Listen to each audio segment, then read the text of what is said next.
महाराष्ट्र में विधानसभा चुनाव तो हो गया, लेकिन किसकी सरकार बनेगी और कौन सीएम की कुर्सी पर बैठेगा, ये एक बड़ा मसला बनकर सामने आया। लगभग हर नेता और पार्टी के लिए कई दिनों तक ये मत्था पेची का विषय बना रहा। लेकिन शनिवार 23 नवंबर की सुबह जो हुआ, उससे शायद महाराष्ट्र को राहत जरूर मिली होगी कि चलो आखिरकार सीएम की खाली कुर्सी पर कोई तो विराजमान हुआ।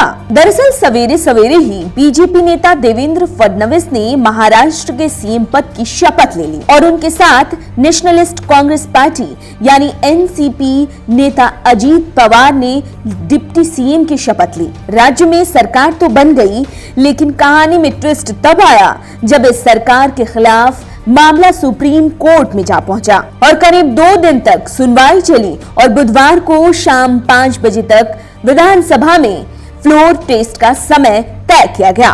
लेकिन उससे पहले ही अजीत पवार के साथ शरद पवार की एक मीटिंग हुई और फिर मंगलवार 26 नवंबर को ये नई नवेली सरकार गिर गई, वो भी महज 80 घंटे में। ना चाहते हुए भी फडणवीस को सीएम पद से महज 4 दिन में ही इस्तीफा देना पड़ा। ऐसा नहीं है कि कम समय में सरकार गिर जाने और सीएम का पद त्याग देने की ये भारतीय राजनीति की पहली घटना है, बल्कि ऐसा पहले भी हुआ है जब किसी पार्टी के नेता के सीएम की कुर्सी पर बैठने के कुछ दिन या कुछ घंटों में उन्हें कुर्सी छोड़नी पड़ी हो।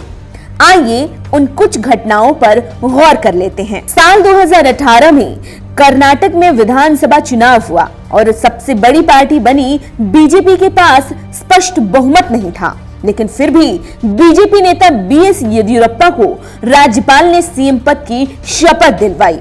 ऐसे में मामला सुप्रीम कोर्ट जा पहुंचा, जहां कोर्ट ने फ्लोर टेस्ट का आदेश जारी किया। फ्लोर टेस्ट में बीजेपी बहुमत साबित नहीं कर पाई और बीएस येदियुरप्पा को महज 3 दिन में ही सीएम की कुर्सी छोड़नी पड़ी। वे तब सिर्फ 17 से 19 मई 2018 तक राज्य के सीएम रहे।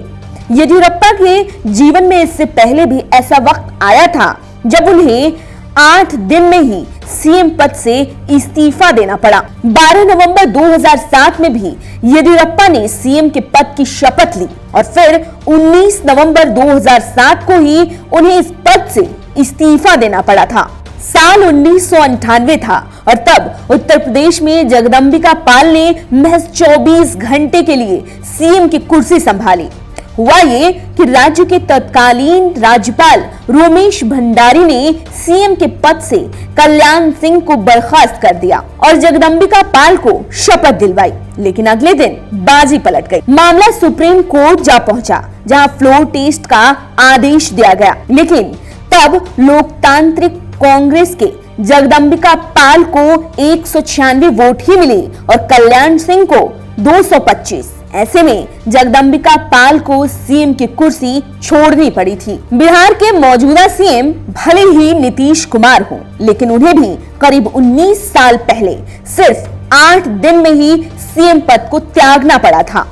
तब झारखंड नहीं बना था और बिहार में विधानसभा की 324 सीटें थीं। साल 2000 के विधानसभा चुनाव के बाद 3 मार्च 2000 को उस वक्त के राज्यपाल विनोद चंद्र पांडे ने बिहार के सीएम पद के लिए नीतीश कुमार को शपथ दिलवाई और 10 मार्च 2000 को सीएम के तौर पर कुमार को इस्तीफा देना पड़ा था।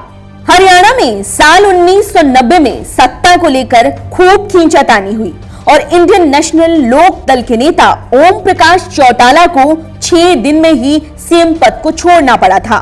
मौजूदा समय में ओम प्रकाश चौटाला शिक्षक भर्ती घोटाला मामले में जेल में बंद हैं।